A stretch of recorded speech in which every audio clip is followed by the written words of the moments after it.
Bonjour, merci d'être venu. Donc aujourd'hui on va parler de Kubernetes et d'autoscaling. Donc aujourd'hui Kubernetes c'est une solution bien connue, difficilement esquivable si vous avez une grosse appli à héberger des conteneurs. Ça devient de plus en plus indispensable. Peut-être pas, il y a peut-être d'autres solutions, mais en tout cas c'est bien compliqué de faire ça aujourd'hui. Et donc une des promesses de Kubernetes c'était gérer vos conteneurs, faire de l'orchestration, mais aussi de faire du scaling, et de l'autoscaling notamment. Donc c'est ce qu'on va parler aujourd'hui, on va un petit peu voir les différentes choses qu'on peut avoir en termes d'autoscaling.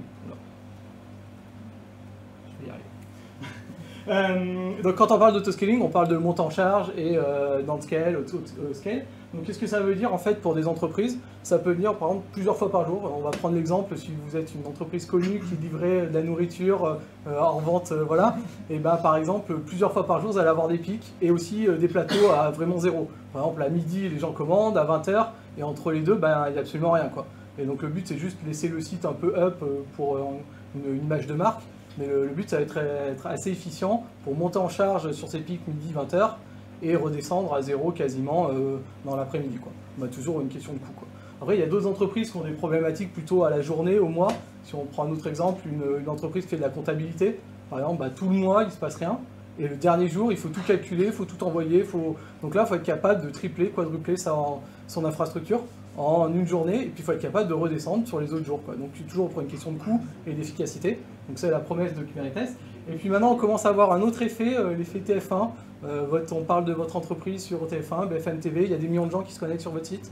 Et là, du coup, il faut faire un rapport entre l'image de marque de votre entreprise, votre site down, c'est pas une bonne image de marque, des potentiels clients, et puis un coût portefeuille quand même, parce que vous n'avez pas scalé à l'infini comme un Netflix ou comme un YouTube, parce que du coup, c'est quand même que des potentiels clients.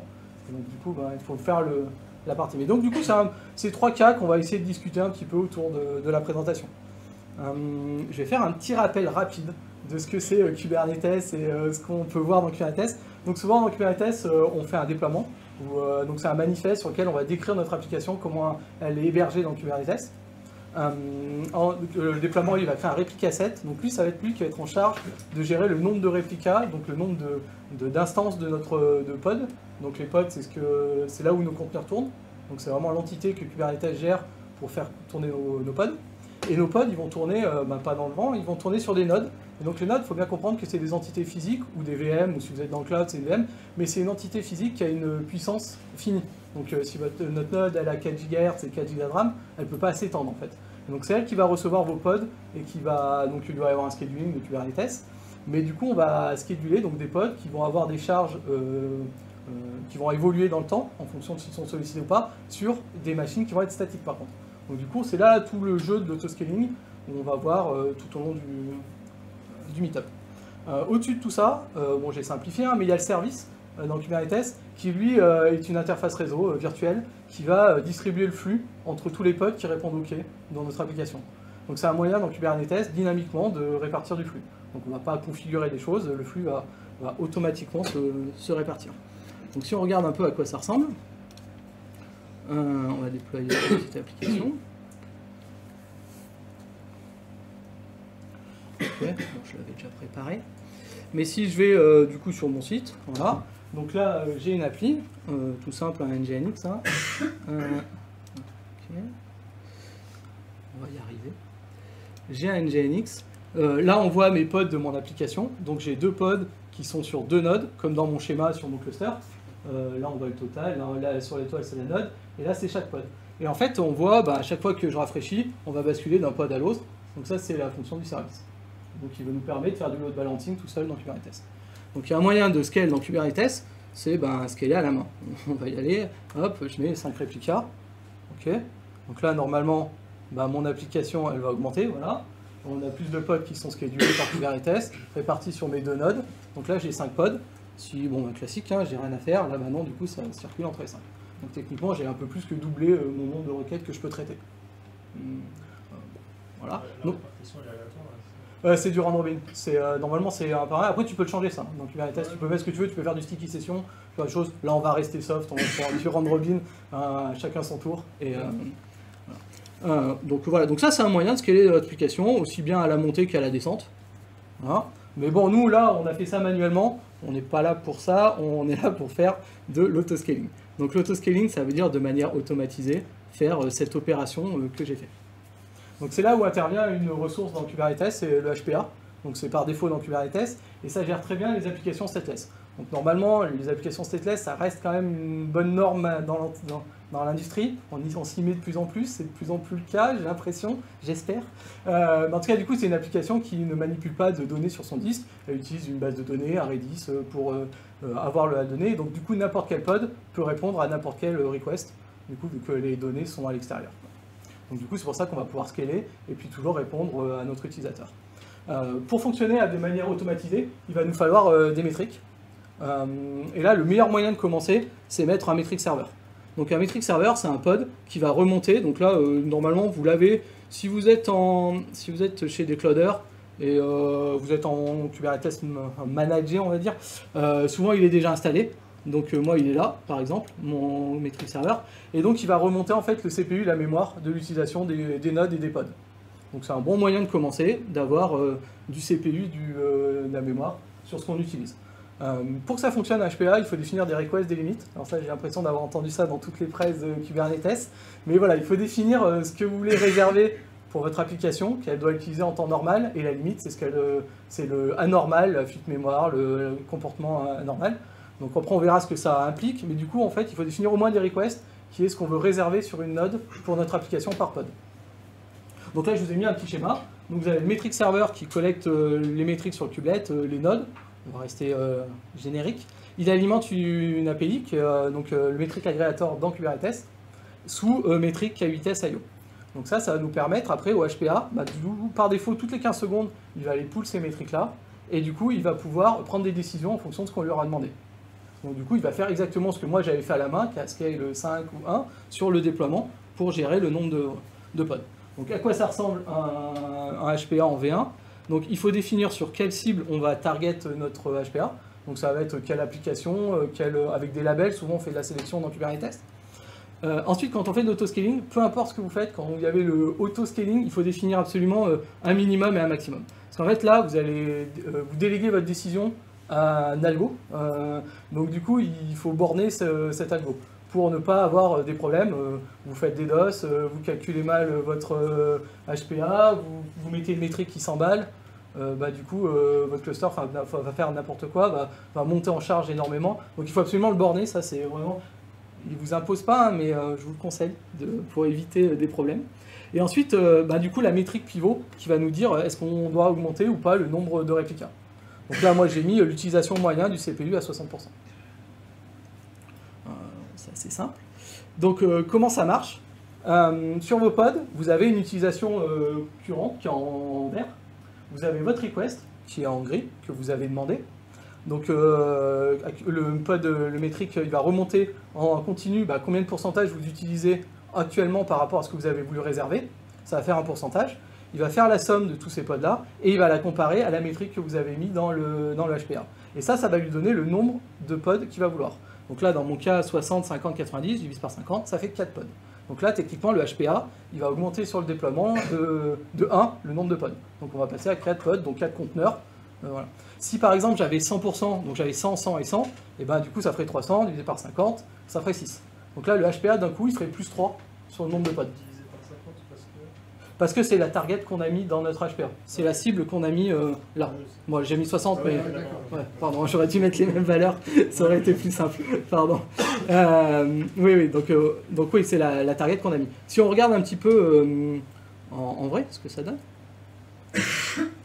donc je vais installer un HPA sur mon application. Si je vous montre à quoi ça ressemble.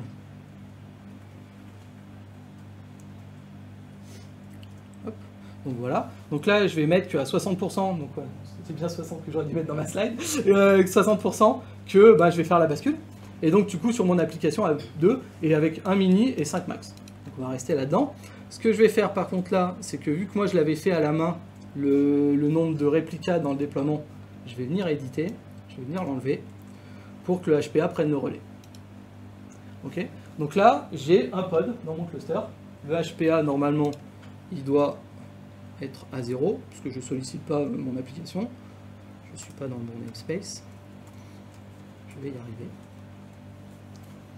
Voilà, donc on est à 2% d'utilisation sur 60, un pod au mini, 5 pods au max, et on en est à un seul.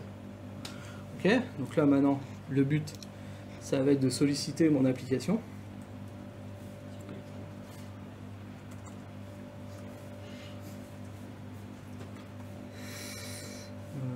Ouais.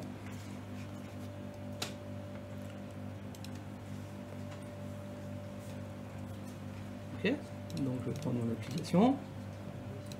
Hop, et là on va mettre, je sais pas, 500. Alors, okay.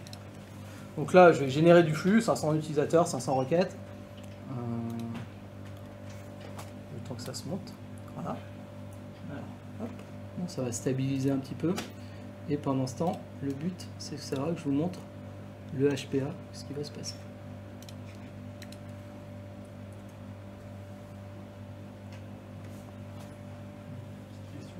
La ouais. métrique, elle vient forcément du code métrique.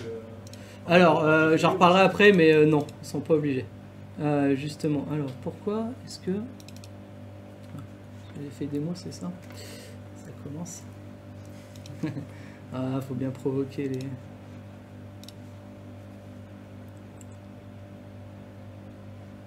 Pourquoi je suis qu'en erreur?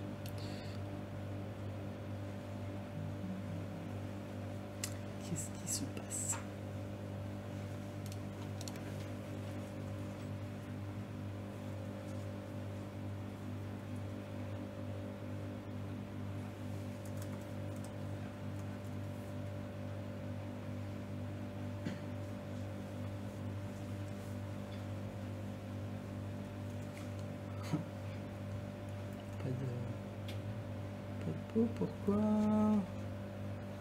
Pourquoi mon Locust il n'arrive pas à accéder à mon appli? Alors, on va faire autrement. J'ai une autre technique. J'avais préparé le coup. On va faire. J'ai une autre appli qui va être plus simple à solliciter. Sinon, je vais faire un et. Voilà. À l'ancienne. Je voulais pas générer le flux depuis mon poste parce que c'est toujours problématique sur du Wi-Fi de générer du flux. Mais bon, on devrait voir quelque chose arriver. Donc, alors, votre HPA, donc, il va pouler toutes les 15 secondes. Donc, normalement, il devrait se déclencher. On va attendre un petit peu. Ça commence mal. Allez. Regardez ce qui se passe sur le pod. Bon, sinon, c'est pas très grave. On passera à la suite. Il y en a deux. Ok, pourtant il est en train de tourner. Donc votre service métrique, je vais vous montrer pour l'instant.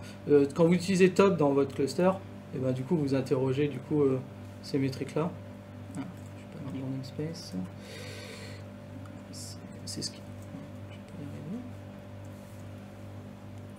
Non, il a décidé que ça. Il voudrait pas. Bon, je vais pas débugger ça maintenant. Hop. Je sais pas pourquoi. Il ne fonctionne pas. Pourtant, j'ai bien édité mon HPA. J'ai bien mon HPA. Et j'ai bien 300 requêtes. 1. Est-ce que mon HPA il est pas bon? Bon, c'est pas très grave. Je vais.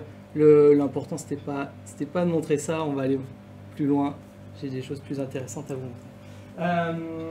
Le HPA V2, c'est un peu plus intéressant que le V1. Donc ça arrive en 1.23 dans Kubernetes et vous pouvez l'utiliser avec bêta dans vos versions d'avant. Il permet, comme le V1, de cibler toujours une target, d'avoir un minima, un maxima. Et par contre là, on va pouvoir passer un array de métriques. Donc on va pouvoir combiner plusieurs métriques. Donc là, vu que j'ai qu'un métrique serveur, ça va être CPU et mémoire. Mais si on a d'autres métriques, on verra plus tard, et en fait on va pouvoir combiner plus de choses. Donc ça, ouais, donc après il y a une partie, donc j'ai découpé en deux mon HPA, mais il y a une autre partie en fait où on va pouvoir gérer aussi comment l'autoscaler se comporte en termes de montée et en termes de descente. Donc par exemple, si vous avez un flux chaotique, on va dire qui monte, qui descend, comme ça, de requêtes par exemple, qui va solliciter votre CPU, votre HPA il va avoir 15 secondes de délai, mais il va monter. et là il aura tendance à redescendre 15 secondes après, et puis après refaire une montée. Et en fait avec ce paramètre-là, si vous connaissez bien votre appli et que vous savez votre comportement applicatif, vous allez pouvoir délayer en fait le changement sur le HPA d'un certain nombre de secondes. Une fois qu'il a fait une action, il attend un certain palier pour changer. Et donc là vous allez essayer d'absorber en fait ce pic-là. Voilà. Après il faut savoir, faut bien connaître son appli, il faut faire des métriques, il faut faire des points tous les mois, toutes les semaines pour savoir qu'est-ce qui se passe sur votre cluster. Parce que ça, il n'y a pas de magie, en fait, voilà, il faut jouer avec les valeurs. Mais en tout cas, le HPA, il vous donne la possibilité de le faire, quoi. Après, il faut arriver à le comprendre. On peut gérer aussi comment il monte et comment il descend. Par exemple, là, on peut jouer sur les courbes, on peut être extrêmement précis sur les courbes. Par exemple, si je prends une courbe là en pourcentage, si on part de 1 pod, on va faire 2 pods, après 4, 8, 16, 32. Donc en gros, on aura une courbe qui fait un peu comme ça. Donc on aura du mal à démarrer au début en fonction du nombre de requêtes, puis après qui va s'envoler très rapidement, donc il va faire un grand nombre de pods très rapidement. Si vous mettez plutôt une fonction linéaire, donc en 4 nombres de pods, donc vous allez squeezer l'algorithme que je vous ai expliqué au-dessus des calculs, vous allez faire 4 par 4, donc ça va être quelque chose qui va ressembler à ça, qui va être assez linéaire. Voilà. Et vous pouvez combiner les deux. Après, bon là ça devient des maths, mais vous pouvez faire un max des deux, et du coup vous aurez une courbe qui fait comme ça. Donc il bénéficie des deux propriétés, donc démarrer linéaire et après l'exponentielle du 100%. Donc voilà, donc si vous connaissez très bien votre appli, vous pouvez très bien régler votre HPA au détail près. Okay. Donc là on a vu comment on pouvait gérer le metric server et puis faire des HPA, CPU, mémoire. Donc ça c'est le meilleur moyen de démarrer, c'est assez simple. Souvent en plus metric server c'est déjà installé sur le cluster. Si vous avez un cloner, voilà, un cluster manager, c'est souvent déjà installé. Sauf que en fait, quand on regarde un peu les métriques, justement, de près, surtout avec les langages récents, votre CPU, il est idle au début. Quand il n'y a pas de requête, il est quand même à un certain niveau. Et d'un coup, il va grimper directement. Et après, il va plafonner à 100% pendant très longtemps, pendant que le nombre de requêtes augmente. Parce qu'en fait, le délai de réponse va augmenter, augmenter, augmenter. Et après, là, quand on est dans la zone rouge, là, c'est là où il y a des erreurs. Il commence à y avoir des erreurs 500, internal error, des choses comme ça. Mais du coup, votre CPU, il va très très longtemps à 100%, alors qu'il continue à répondre, en fait. Et donc, on voit que la courbe du CPU, elle marque pas très bien le nombre de requêtes HTTP, par exemple. Les serveurs web, ils sont capables de faire du cache, des choses comme ça. Et si vous êtes sur un langage avec un garbage collector, là, et vous faites des métriques mémoire, là, c'est encore pire. Ça va monter très très haut, et le garbage collector va se lancer que quand il sera à 100%, en fait. Donc ça ne sera même pas lié au nombre de requêtes, ou un petit peu, mais très compliqué, quoi. Donc il y a d'autres façons de gérer son HPA. Donc comme je vous ai dit, ça se base sur Metric Aggregator, et dans Metric Aggregator, il y a plusieurs entrées. Il n'y a pas que Metric IOSS, il y a aussi Custom Metric et puis External Metric. Donc Custom Metric et External Metric, c'est des métriques que vous allez pouvoir alimenter vous. Alors souvent quand on parle d'alimenter des métriques, on parle de Prometheus. Alors on peut le faire avec d'autres choses, hein. On peut brancher d'autres outils cloud, par exemple SideDriver, des choses comme ça, CloudWatch. Mais bon, souvent c'est Prometheus, c'est la plateforme centralisée pour vos métriques. Donc ça veut dire que votre application elle est capable d'externaliser des métriques, de dire combien de requêtes elle fait, combien d'éléments elle traite, et du coup les faire remonter dans Prometheus, qui lui va les faire remonter dans Metric Aggregator, et du coup vous allez pouvoir vous en servir dans votre HPA. Un peu des exemples de ce qu'on peut faire. Par exemple le nombre de requêtes HTTP, ça c'est le classique, si vous faites du web. Donc dans mon cas de ma première entreprise, c'est souvent ça qu'ils vont faire, nombre de sessions utilisateurs, nombre de requêtes HTTP, on va scaler l'application en fonction de ces critères-là, plutôt que du CPU de la mémoire qui vont mal réagir dans ces cas-là. Si on est dans le cas de l'entreprise 2, qui monte d'un jour parce qu'il y a plein de traitements à traiter, là on va plutôt se baser sur des fils de messages, on va empiler des messages et puis on va essayer de les dépiler. Donc là le but ça va être de scaler son application en fonction de la taille des messages en attente, pour avoir un temps moyen de traitement le même. C'est-à-dire que du 1er au 21, on a un pod, donc il déploie un message par un message, et le 30, où on a besoin de dépasser 1000 par 1000, on va mettre 1000 pods pour déployer 1000 par 1000. Quoi. Donc on va essayer de moyenner le temps de traitement. On peut aller chercher des métriques plus techniques, load balancer, base de données, ça marche très bien. On peut aller chercher des métriques métiers, si vous êtes capable de les exposer dans votre métier. Par exemple, le nombre de dossiers que vous créez par seconde, des choses comme ça qu'on voit, on arrive à voir, qu'on arrive à exporter à plein d'entreprises. On peut aller chercher des métriques extérieures au cluster, donc des choses d'une API, qui viennent d'une autre API, qu'on pourrait alimenter notre Metric Aggregator, et on peut aller chercher des trucs complètement à l'extérieur de notre infrastructure. Donc c'est là où on va provoquer les dieux de la démo encore une dernière fois, en espérant que ce coup-ci ça se passe mieux. Donc là j'ai un Raspberry Pi par terre, on va provoquer totalement les dieux de la démo. qui va exposer des métriques, notamment la température, la pression, des choses comme ça.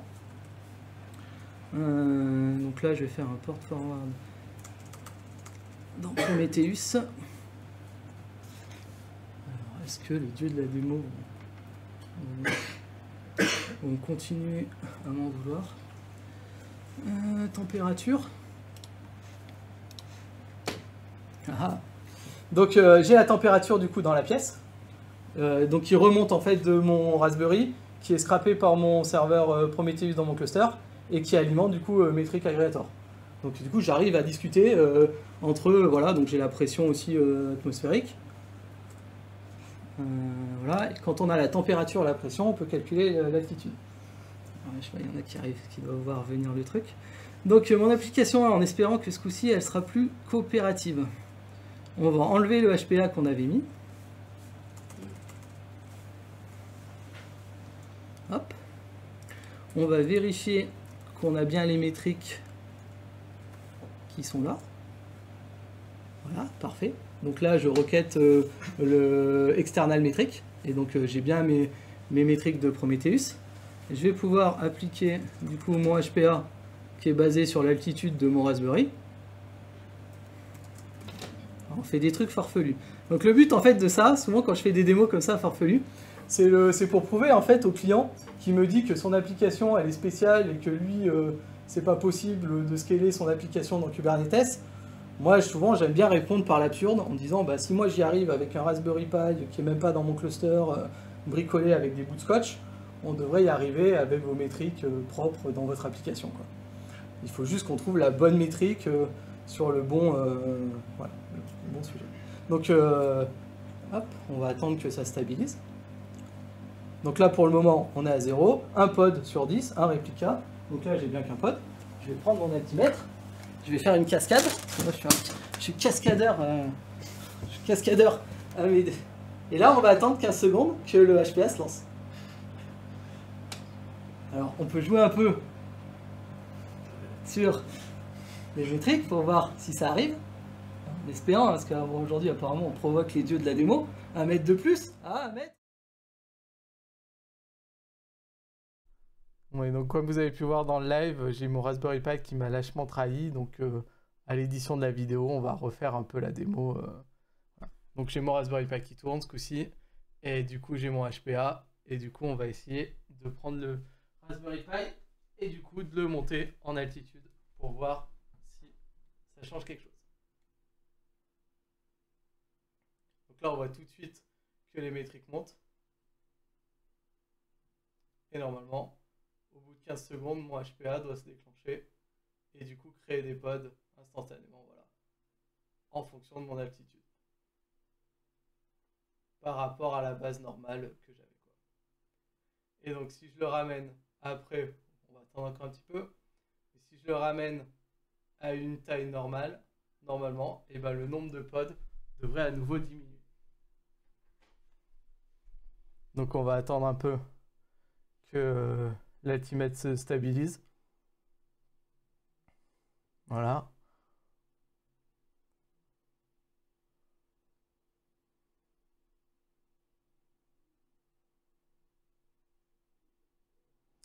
Et donc normalement, au bout de quelques secondes, le HPA devrait reprendre la valeur et du coup resynchro notre nombre de pods à 1. On va attendre quelques secondes encore. Le temps que tout se stabilise et voilà. Donc mon HPA est bien repassé à 1. Donc je vous laisse avec à nouveau le live et puis n'hésitez quand même pas à faire des démos, même si jamais on a des problèmes en live. Il ne faut jamais hésiter à faire une démo. Allez, bonne continuation pour le live. Donc en fait, on va multiplier le nombre de pods pour absorber en fait notre limite et du coup augmenter le nombre de pods et passer à une moyenne qui est en dessous de la target qu'on avait, quoi.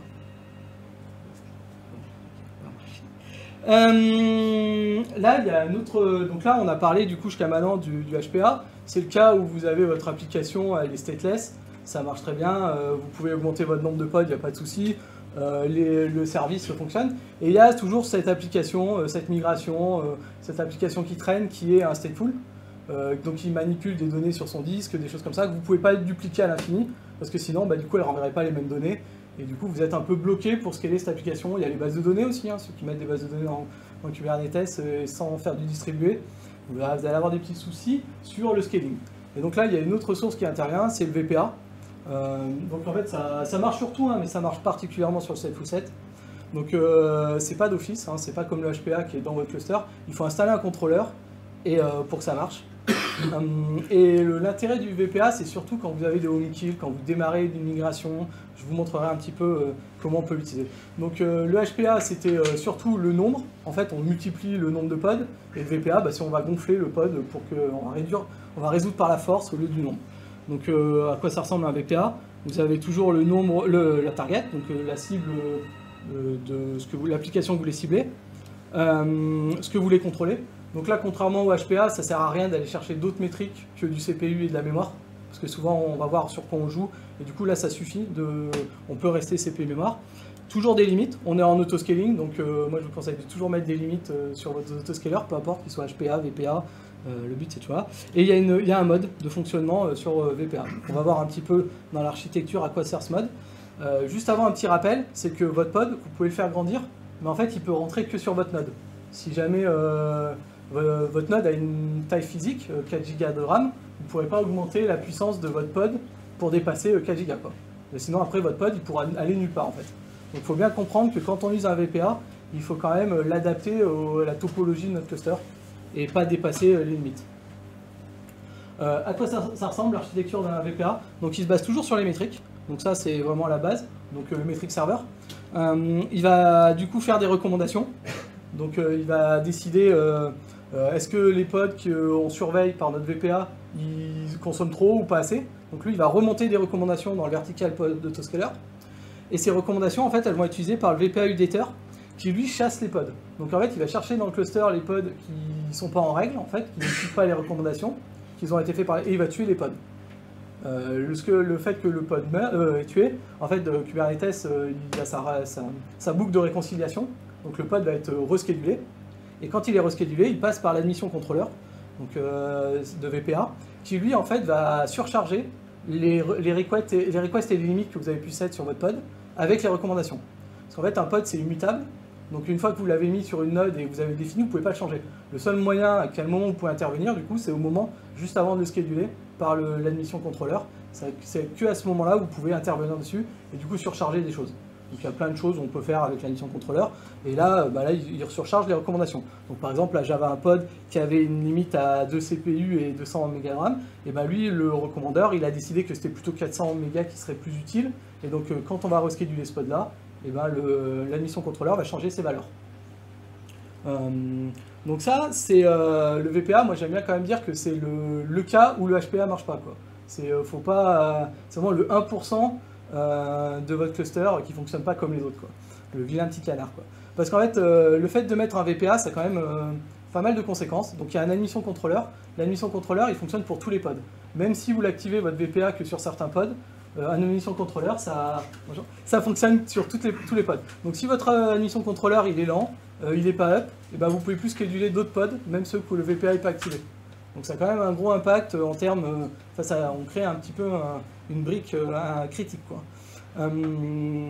Donc on ne peut pas l'utiliser non plus avec un HPA en même temps. On ne peut pas faire un VPA et un HPA sur la même API ou sur les mêmes labels. Parce qu'en fait sinon il y en a un qui va augmenter le nombre de pods, l'autre qui va diminuer la puissance, en fait, et ils vont marcher dessus l'un l'autre et il n'y aura jamais de stabilité en fait. Donc il faut faire un choix, mais souvent le choix il se fait en amont. On essaye un HPA, ça marche pas, on passe à un VPA, quoi. Donc normalement ça se passe bien. Le mode par défaut de fonctionnement, c'est pas le mode actif comme je vous ai dit avec auto et recreate, où il y a le VPA updater qui va chasser vos pods. En fait le mode défaut c'est le mode initial, où en fait cette brique là, elle est désactivée. Donc en fait vous n'avez pas de brique qui va chasser vos pods. En fait vos pods ils interviennent avec des recommandations quand ils sont tués ou quand ils sont schedulés pour la première fois. Donc ça c'est un mode un peu moins agressif et qui est déjà utilisable en prod, parce que bon, utiliser le mode avec l'updater, il faut quand même être sûr de sa charge, et ça a quand même pas mal de contraintes. Donc souvent on l'utilise en mode initial, et c'est intéressant parce que ça va pouvoir capturer vos home kills. Votre pod il est home kill, du coup le recommandeur va le voir, et va augmenter la recommandation. Et du coup, quand il va être reschedule, et ben, vous allez pouvoir le rescheduler avec plus de mémoire, plus de CPU, dans les limites que vous avez définies. Mais ça, c'est intéressant parce que souvent, quand une application a des home kills, et ben, c'est qu'il y a un défaut de fonctionnement, c'est que vous traitez trop de données ou des choses comme ça, et en fait, ça va arriver. Votre pod, en fait, on le voit en production, quand ça commence à home kill, et ben, c'est qu'il y a un traitement qui se passe mal, peut-être qu'il y a un bug dans votre application ou quelque chose comme ça, et en fait, votre pod, il va pas arrêter de reproduire le bug, en fait. Donc du coup, l'intérêt, c'est d'augmenter un petit peu temporairement sa limite, et qu'on ait moins de problèmes en production, et puis qu'on traite le lendemain en post-mortem, des choses comme ça, quoi. Il n'y a pas un risque, si on a notre appli en fuite mémoire, qu'il nous fasse une recommandation qui n'a pas du tout de sens? Alors ouais, alors le recommandeur, plus longtemps il tourne, c'est 8 jours, sa plage de calcul. Donc plus longtemps il tourne, plus tu auras un vrai calcul. Et du coup, sur un home kill, en plus c'est un événement particulier, donc il va le trapper différemment qu'une augmentation standard de fonctionnement. Mais oui, en effet, plus tu fais tourner longtemps, plus tes pics sont lissés, et du coup, plus la recommandation a du sens, quoi. Il y a un autre mode que moi je préfère, qui est le mode off. Donc en fait, là, votre admission contrôleur il est désactivé, et vous avez que les recommandations. Et donc là, c'est assez intéressant, c'est que quand vous commencez votre journée dans Kubernetes et que vous ne savez pas quoi mettre dans vos requests et resources, souvent moi j'ai les gens, ils me disent, je leur dis il faut mettre des requests et limites, ils me disent mais il faut mettre quoi? Et donc je leur dis installez un VPA dans votre cluster de sandbox ou de staging, activez les recommandations, laissez tourner une semaine, et puis ça vous fait une valeur pour commencer. C'est toujours mieux qu'une valeur sortie du chapeau, c'est pas une valeur exceptionnelle, il va falloir travailler dessus parce que tous les VPA, les HPA, ça se configure, et ça prend... Enfin voilà, il n'y a pas de secret, hein. Il faut faire des réunions, il faut faire des points, faut savoir, faut analyser comment son cluster s'est comporté la semaine d'avant, le mois d'avant. Ça, il n'y a pas de secret, il faut des métriques, des graphes, voilà. Mais au moins, ça fait un point de départ. C'est mieux que mettre une valeur au hasard, quoi. Donc voilà, donc le VPA, c'est un bon moyen de commencer, voilà. Et du coup, de scheduler des charges qu'on ne peut pas faire avec le HPA. Donc ça vous laisse...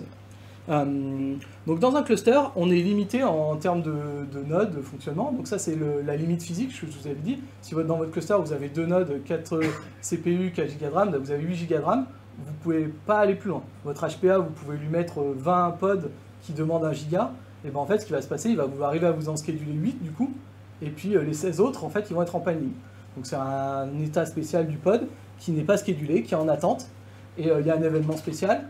Et en fait, là, si on veut... Donc là, on a un choix, c'est où on peut dire, tant pis, on ne traite pas le problème. Donc là, c'est ce que je vous disais, c'est le cas de l'entreprise 3 qui a pas trop de budget, et puis là, il y a des millions de personnes qui arrivent. Et on va servir du HPA, puis au bout d'un moment, tant pis, quoi.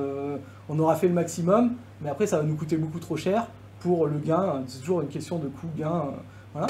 Et pour les entreprises qui veulent aller plus loin, qui se disent, non, moi, je veux quand même absorber ce pic-là, tant pis.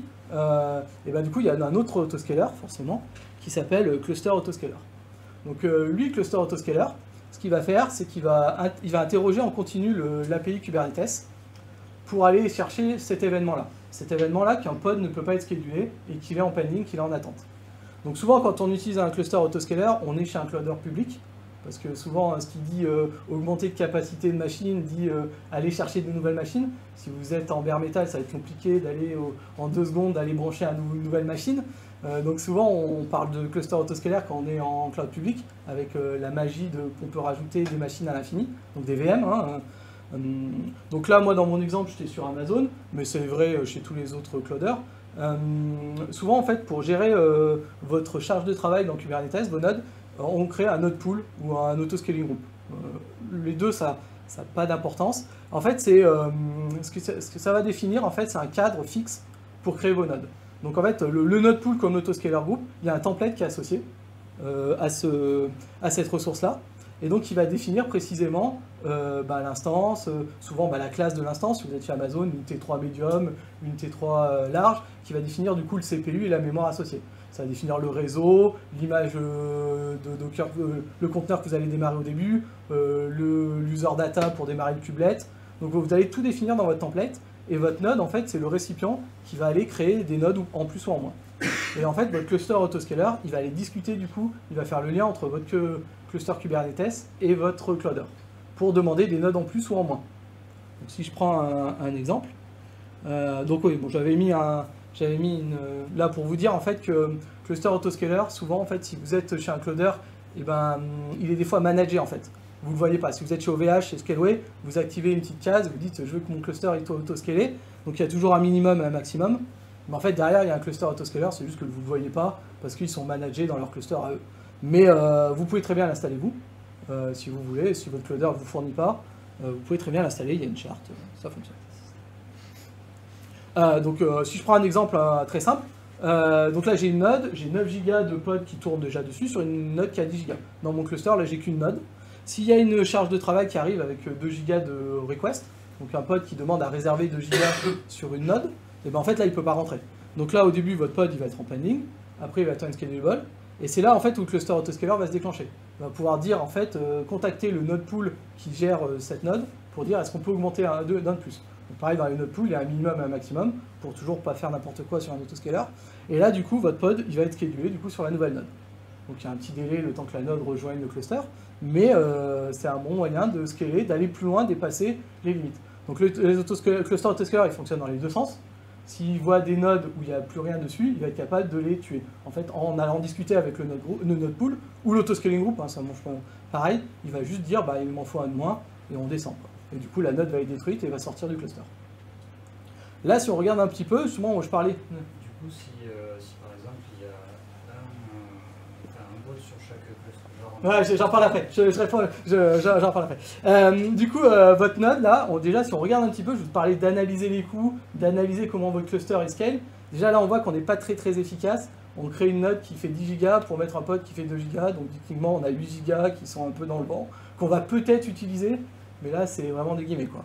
Et en fait, on le voit vraiment hein, en production, quand on a plein de nodes, on voit souvent qu'en fait, on a une moyenne d'utilisation.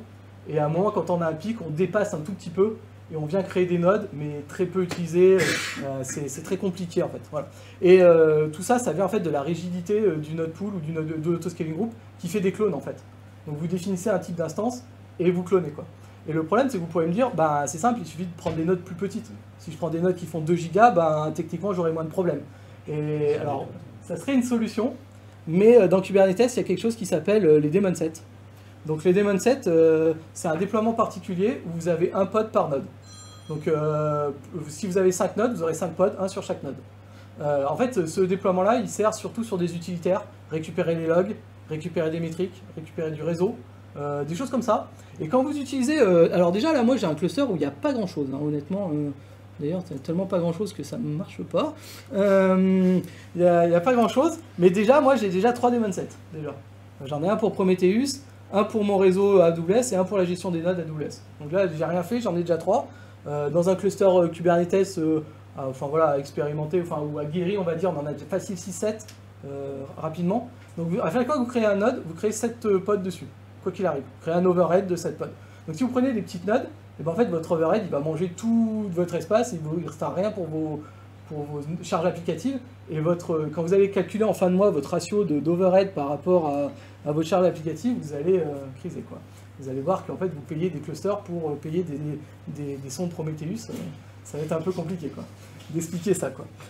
Donc ça c'est un petit souci avec le cluster autoscaler. Alors il y a des petits malins qui pourraient me dire ouais tu peux faire plein de node pool et puis gérer. Alors oui c'est possible, j'ai essayé dans le temps, c'est très compliqué à gérer en maintenance, ça fonctionne, hein. Techniquement on peut créer 10 node pool et puis assigner les pods dessus, mais c'est très compliqué à la maintenance, très compliqué.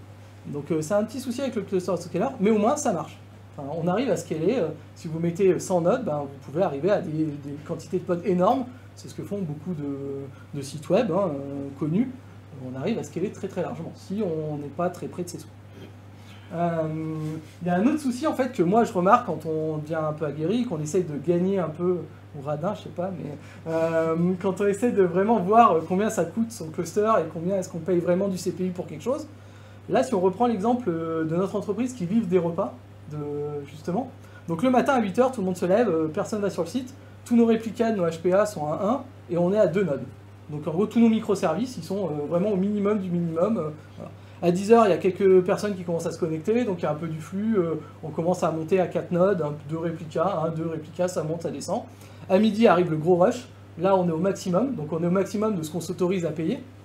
Toujours comme je disais, hein.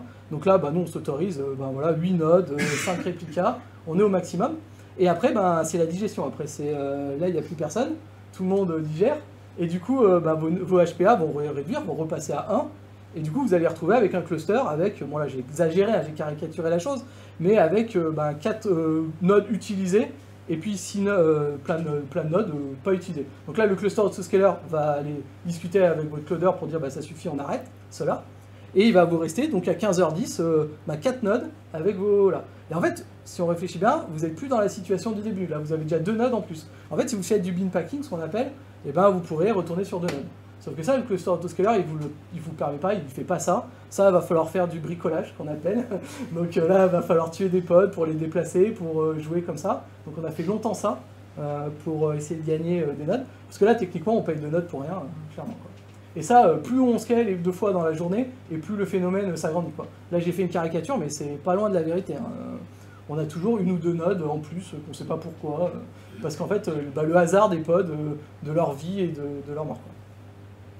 Donc, comme je voulais parler, c'est que le cluster autoscaler, ça fonctionne. Moi, je critique un petit peu le fonctionnement, mais c'est pour aller un peu plus loin dans la discussion et puis essayer de voir quelque chose. Mais ça fonctionne très très bien, hein. Vous mettez des limites, il n'y a pas de souci. Vous arrivez à doubler, tripler votre capacité rapidement. Les nodes, elles rejoignent très rapidement. Non, les codeurs, ils ont beaucoup travaillé pour que les nodes, en 15-20 secondes, elles rejoignent votre cluster. Donc on est capable d'absorber d'un coup beaucoup de flux, de tripler, quadrupler, et puis redescendre aussi rapidement, quoi. Donc ça marche très très bien. Moi je critique un peu le truc, mais voilà. Et donc moi ce que je conseille, c'est quand même de commencer avec ça, un HPA, un cluster autoscaler, prendre la main là-dessus.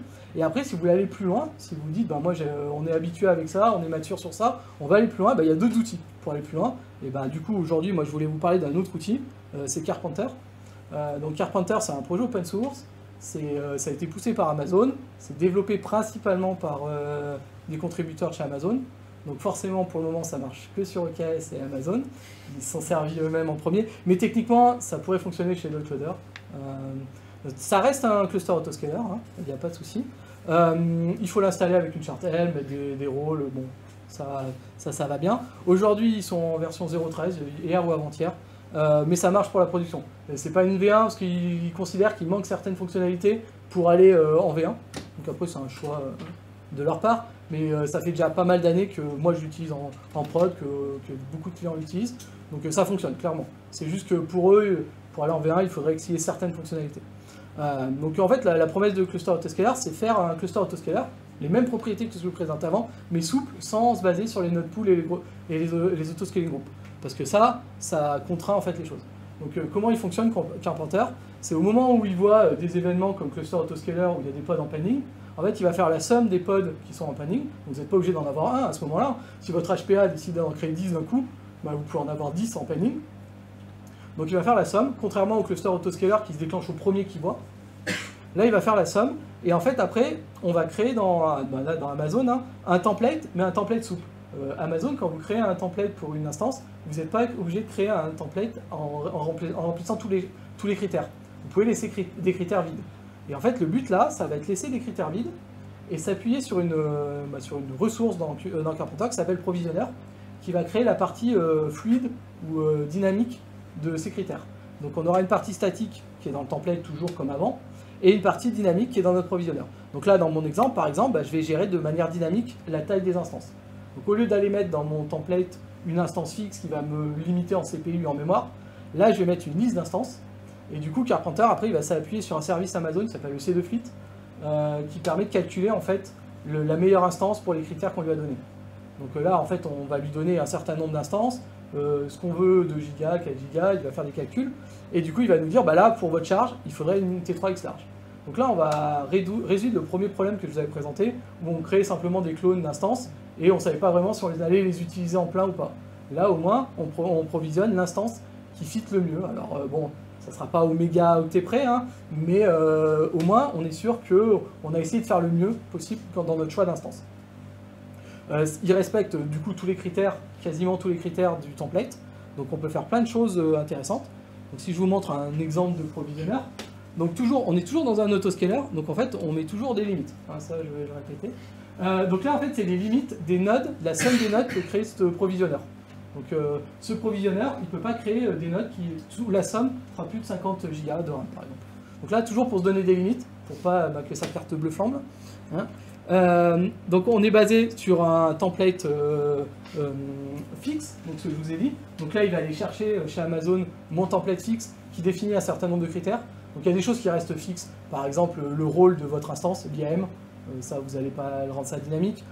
Des fois la partie réseau, si vous voulez que vous avez une certaine topologie réseau, des tags, des choses comme ça, que vous allez vouloir fixes, ça vous allez les mettre dans votre template. Et ensuite vous allez pouvoir combiner du coup des critères dynamiques. Donc là, j'ai mis spot, on demande, j'y reviendrai. Et puis là, par exemple, le classique, l'exemple qu'on donne, c'est la liste des instances. Mais on pourrait très bien jouer aussi sur le réseau. Par exemple, les zones, choses comme ça. Donc on va faire une combinaison de ces deux choses, entre une partie dynamique et une partie statique, pour arriver à faire des propositions. Donc si on résume un petit peu, l'intérêt, c'est qu'on va pouvoir, par exemple, activer des choses comme le spot. Donc le spot, c'est la bourse chez Amazon. Donc ils sont très forts chez Amazon, ils revendent du CPU qu'ils ont déjà vendu. Hein. C'est des génies. Mais du coup, en fait, il y a une bourse aux instances qui existe sur Amazon, qui revendent des instances qui ne sont pas utilisées dans leur data center à des prix réduits. Mais c'est une bourse, donc du coup, au cours de la journée, le prix varie. Et des fois, il y a même des indisponibilités. Des fois, il y a des instances qui ne sont pas disponibles en spot. Donc là, l'intérêt, c'est qu'avec Carpenter, avant, quand on faisait des nodes groupes, on était obligé de spécifier ce qu'on voulait, quel prix, quelle node faisait du spot, quelle node faisait pas du spot. Là, en fait, on va mettre tous nos critères. Et Carpenter, on va laisser la décision à Carpenter. Donc lui, il va être capable de faire la somme des pods qu'on veut scheduler. Donc là, par exemple, on a 1,5 vCPU à scheduler et 3 Go de RAM. Donc il va tout de suite enlever dans notre liste d'instances qu'on lui a donné les instances où ça ne pourrait pas rentrer. Par exemple, une T3 Small, c'est que 2 Go de RAM, donc ça ne rentrerait pas. Donc ça, là, il les enlève. Ensuite, il prend les 20 prochaines instances et il va calculer avec ces deux flits le meilleur taux, suivant les critères que vous avez donnés. Donc là, bon, j'ai fait un exemple caricatural qui n'arrivera pas dans la vraie vie. Hein. Vous n'aurez pas une T3X large pour 2 centimes, mais pas loin. Tu vois, en fait, on peut sauter des classes d'instances pour en avoir plus pour son argent, quoi, tout simplement. Voilà. Et donc, ce qui est intéressant, c'est que moi, j'ai toujours connu des entreprises qui me disaient oui, on veut utiliser du spot parce que on n'a pas des charges de travail qui nous intéressent à garder toute la journée, mais c'est compliqué à mettre en place. Et là, en fait, là, c'est très facile à mettre en place. Hein. Vous êtes votre provisionnaire, vous mettez tous vos critères, et du coup, vous laissez après la décision à Carpenter de créer une on-demand ou une spot en fonction du prix et de la disponibilité. Donc, vous laissez l'algorithme fonctionner, quoi. Ce qu'on peut faire dans Carpenter, on peut faire pas mal de choses. Alors, comme je vous parlais, je remets encore de mettre des limites. Voilà, on peut faire des clusters hybrides, ça c'est assez intéressant. Si vous voulez faire de l'ARM et de l'AMD, aujourd'hui sur Amazon, je ne vais pas faire de la pub, hein, mais il y a des gravitons, les instants gravitons. Si vous êtes capable de compiler en ARM votre appli, vous pouvez faire des économies de 20% assez rapidement. Surtout si vous faites du conteneur, en ARM ou du conteneur en AMD, ça ne changera pas grand chose, souvent. Voilà. Et donc là, ça permet au lieu de faire 15 000 nodes groupes dès qu'il gérait de l'ARM, dès qu'il gérait de l'AMD, là on fait tout. Et Carpenter, il va pouvoir aller voir dans les demandes du pod. Donc si on met une node affinité sur le pod, qu'on veut aller sur de l'ARM, et du coup, lui va dire, oui, il faut que je provisionne de l'ARM pour ce pod-là qui est en attente. Donc, et de l'AMD, on va pouvoir basculer de l'un à l'autre. On va pouvoir mettre aussi des taints, des labels classiques, donc sur les nodes provisionnées par Kubernetes, par Carpenter. Donc ça va nous permettre d'avoir plusieurs provisionneurs. Si vous voulez séparer plusieurs provisionneurs, vous allez pouvoir mettre différents taints, et du coup, vous allez pouvoir qui gèrent les nodes en fait à part. Donc pour pas qu'ils s'empiètent l'un l'autre, vous allez pouvoir mettre des taints, et du coup les pods vont pouvoir aller sur les bonnes nodes, et les deux provisionneurs Carpenter vont pouvoir fonctionner en parallèle. Il y a un truc qui est intéressant dans Carpenter, c'est le finalizer. Donc ça c'est la gestion de fin de vie des nodes. Donc je vais en parler un petit peu après, mais il y a deux paramètres. Donc il y a le premier paramètre qui définit à partir de quand on commence à supprimer des nodes. Donc on considère qu'au bout de combien de secondes, quand la node elle a plus de pod disponible dessus, qu'il faut la détruire. Et il y a aussi ce paramètre-là. Donc ce paramètre-là, en fait, il vient compléter ce que je vous avais parlé de l'effet gruyère, ce que je vous avais dit, en fait, où notre cluster il grandit, il rétrécit, et à la fin on reste avec plein de nodes à moitié chargés, quoi.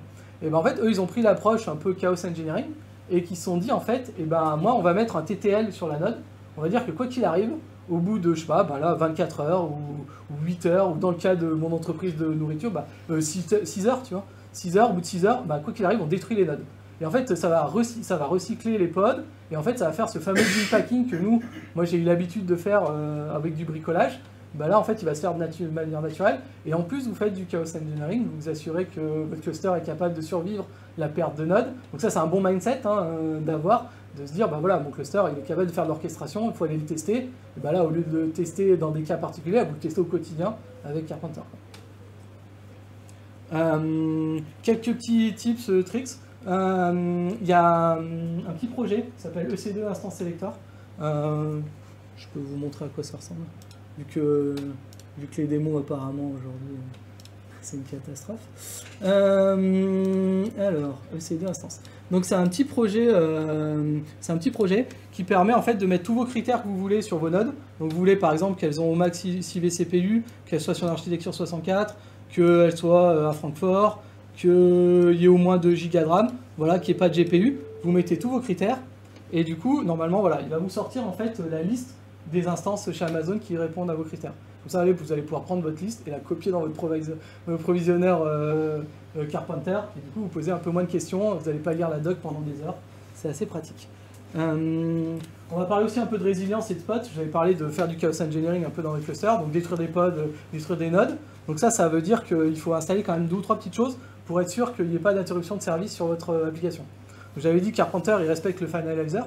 Le finalizer, en fait, ça va, au moment où il va vouloir détruire la node, il va respecter les règles de Kubernetes, donc notamment le pod distribution budget.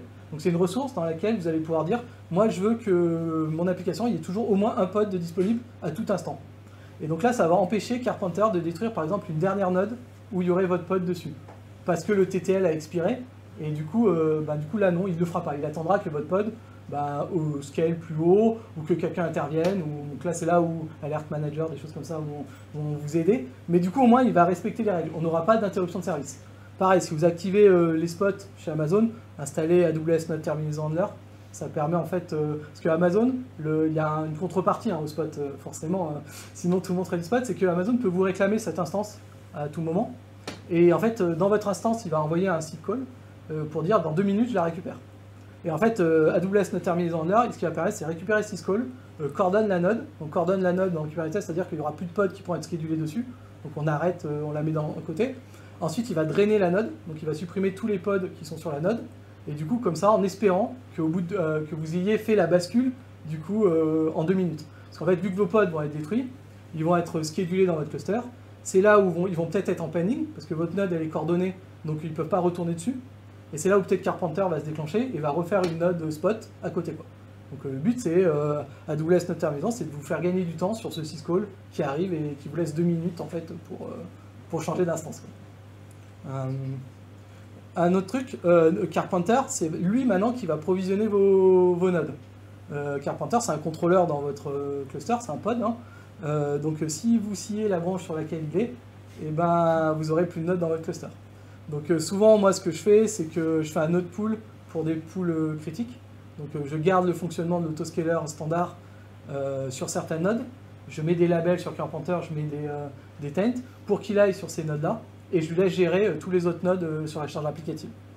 Donc en fait, je garde 2 nodes, 1 ou 2 nodes que j'ai toujours en on-demand. On peut les réserver dans AWS si on veut essayer de gagner un peu des sous. Et du coup, je vais faire tourner mes pods critiques là-dessus. Et par contre, toutes mes autres nodes, je vais les gérer avec Carpenter. Et donc ça m'assure que Carpenter est toujours en vie. Après, bien sûr, ça ne vous empêche pas de mettre une alerte dessus, de bien faire tout ça. Mais oui, évitez de mettre Carpenter sur du spot, le contrôleur, parce que sinon... Ou alors vous acceptez que pendant 15 secondes ou 20 secondes, vous ne scalez pas, quoi. Mais c'est possible aussi, hein. Vous pouvez vous dire que tant pis, vous gardez le spot vous mettez votre node pool en un spot, vous mettez Carpenter dessus, et vous acceptez que quand cette node-là est réclamée, pendant un petit temps, vous n'avez pas de scaling dans votre cluster. Sur de la sandbox ou du staging, il n'y a pas de souci, quoi. 2 ou 3 trucs, si vous êtes dans AWS aussi, VPC CNI, pod densité. Le nombre de pods sur une instance dans AWS, c'est lié au nombre d'interfaces, si vous activez rien de spécial. Donc en fait, vous allez être limité à 17, 20, suivant les instances. Techniquement, là, si vous utilisez Carpenter, c'est pour aller chercher des instances plus grosses et plus petites, d'aller être plus souple. Et donc du coup, là, on peut augmenter la densité. Il y a des paramètres à activer pour passer à 110 pods. Et donc du coup, ça va vous permettre d'aller utiliser vraiment des X larges, des XS larges, des choses comme ça, qui seront peut-être l'instance la meilleure pour vous à utiliser, quoi. Au lieu d'avoir 15 petites nodes, peut-être que là, une moyenne. Voilà.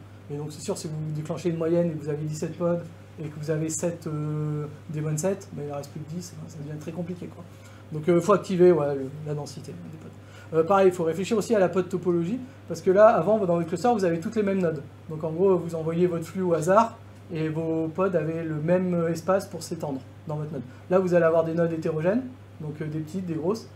Si vous répartissez pas bien votre flux, votre topologie, bah, vous pouvez envoyer tout votre flux sur une small. C'est peut-être pas l'idéal que vous voulez faire. Donc dans Kubernetes, la topologie c'est géré. Hein. Il y a des sélecteurs pour dire combien vous voulez de différence entre les nodes, les pods, en fonction du type de la node. Vous pouvez du coup créer une topologie efficace. Ok. Je fais une petite conclusion, puis après on va essayer quand même de jouer avec Carpenter 2 secondes, même si apparemment les dieux de la démo n'en veulent. Ce que je voulais dire en fait en conclusion, c'est qu'il y a plein de choses pour faire de l'autoscaling dans Kubernetes, mais il faut commencer petit en fait. Commencez avec un HPA, avec un CPU métrique, commencez à construire votre solution, construisez vos métriques. Une fois que vous êtes à l'aise, passez sur des custom métriques, external métriques. Construisez, voilà, utilisez le cluster autoscaler et après allez chercher d'autres choses. Il y a d'autres choses hein, que Carpenter. Chez GKE, ils font autopilot. Il y a des entreprises qui font aussi du prédictif avec de l'intelligence artificielle. Sur intelligence avec des gommets. Mais bon, en tout cas, ils essayent de prévoir vos charges en fonction de ce qui s'est passé avant. Donc, si vous voulez aller chercher toujours plus loin dans l'optimisation, c'est sûr qu'il faut aller chercher là. Mais du coup, il faut Kubernetes, ça peut être très complexe si on grille les étapes en fait. Pour moi, je trouve que les fonctionnements dans Kubernetes sont assez simples si on respecte les étapes, quoi. Si on est à l'aise avec les étapes avant de passer aux suivantes, et si on grille les étapes pour essayer de rattraper son pseudo-retard, c'est là où la complexité arrive et qu'on a l'impression d'être face à un mur qui n'existe pas vraiment, quoi. Ok. Ce que je vous propose, c'est de prendre des questions pendant que je joue un peu avec mon cluster. Je vais faire les deux à la fois. Si vous avez des questions. Vous n'avez pas de questions? Petite curiosité sur les 110 pods, pourquoi on a dit 110? C'est Cube qui met ça comme limite. Ouais, c'est le kubelet. Ça n'a pas de logique. Ouais, pour moi ça n'a pas de logique, je crois que c'est dans le kubelet que c'est limité. Ouais. Après, c'est comme là, c'est une question réseau. Après, j'imagine que chaque pod a une IP, chaque pod a une IP, chaque service a une IP. Donc il y a une question, à mon avis, à un moment, il n'y a plus assez d'IP, j'imagine. J'imagine qu'il n'y a plus assez d'IP. Alors, du coup, dans mon cluster, là, j'ai Carpenter qui tourne. Avoir 110 pods pour demi-fichiers sur une machine, et du coup, ça saute des limites de ce système. Ouais, voilà, t'as les trucs. Après, c'est un service principal, du coup, il y a des mitiges de fusion. Ok. Donc, je vais installer mon provisionneur dans mon cluster. Donc, il va créer des nodes en NAMD avec, j'ai mis deux tailles, j'ai mis X large ou large, dans mon réseau en s'appuyant sur mon template qui existe déjà dans mon cluster. J'ai déjà Carpenter installé. J'ai dans mon cluster actuellement, j'ai trois. J'ai fait une note correctement, c'est mieux. J'ai 3 nodes, ok. Mais toutes ces nodes là, en fait, elles vont pas respecter le déploiement que je vais faire parce que je vais mettre, voilà, une TEN dessus où je vais vouloir que mes nodes aient un certain label dessus. Et si elles l'ont pas, et du coup mes pods ils vont rester en panning parce qu'ils vont pas trouver de host pour eux. Et du coup c'est là où Carpenter devrait se déclencher. Ok.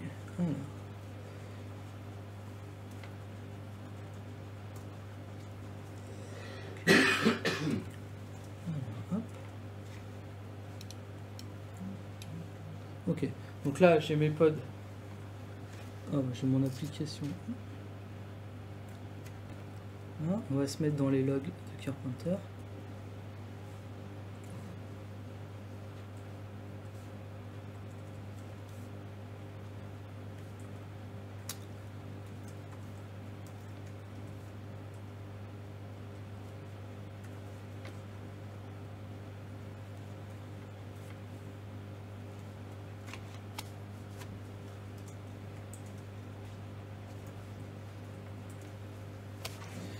Ok, donc là, normalement, si on regarde, voilà, donc là, il voit les pods normalement, il voit qu'il y en a qui sont inschedulables. Ouais, voilà, donc là, il voit que toutes nos pods ne peuvent pas être schedulés, qu'il y a un souci. Si on regarde nos nodes, Voilà, on voit les nodes qui arrivent dans le cluster. Pour arriver à répartir notre temps. Donc si on regarde la dernière pod qui est créée il y a 68 secondes, normalement elle devrait respecter du coup ce que j'ai mis, voilà, X large, et du coup elle ne respecte pas mon node pool qui lui était, je sais plus combien j'avais mis, j'imagine que j'avais mis des T3A médium ou des T3, voilà, donc on n'est pas lié à un node pool, c'était l'intérêt de la chose. Donc voilà, donc moi mes nodes dans mon node pool, elles étaient fixées en T3 small, voilà. Et normalement là mes pods du coup, ils devraient être schedulés. Et donc du coup là j'ai agrandi mon cluster. Si on regarde dans l'autre sens, je vais delete le NS carrément. Hop, c'est ça, ouais.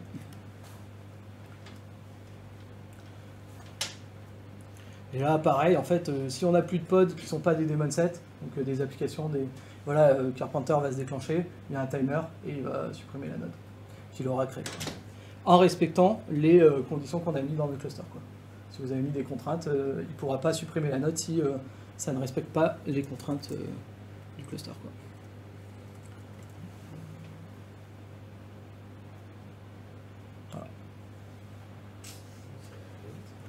Ah ouais, bah en fait ça dépend le timer que tu mets. Là j'ai mis un timer très agressif, j'imagine, dans mon provisionneur. Ouais, j'avais mis 10 secondes pour le cadre de la démo, quoi. Mais après tu peux mettre très bien ce que tu veux. Bon, 10 secondes c'est clairement trop court pour de la prod, hein. Mettez pas ça. Mais donc là ouais, c'était pour montrer que ça marche, que j'ai des démos qui marchent. Ok, bon, je sais pas si vous avez d'autres questions. Non, c'est tout. Bon bah je vous propose c'est qu'on continue en mangeant un bout. Peut-être que les questions viendront, et puis je vais arrêter le live surtout. Et puis je vais voir si mon Raspberry répond. Merci.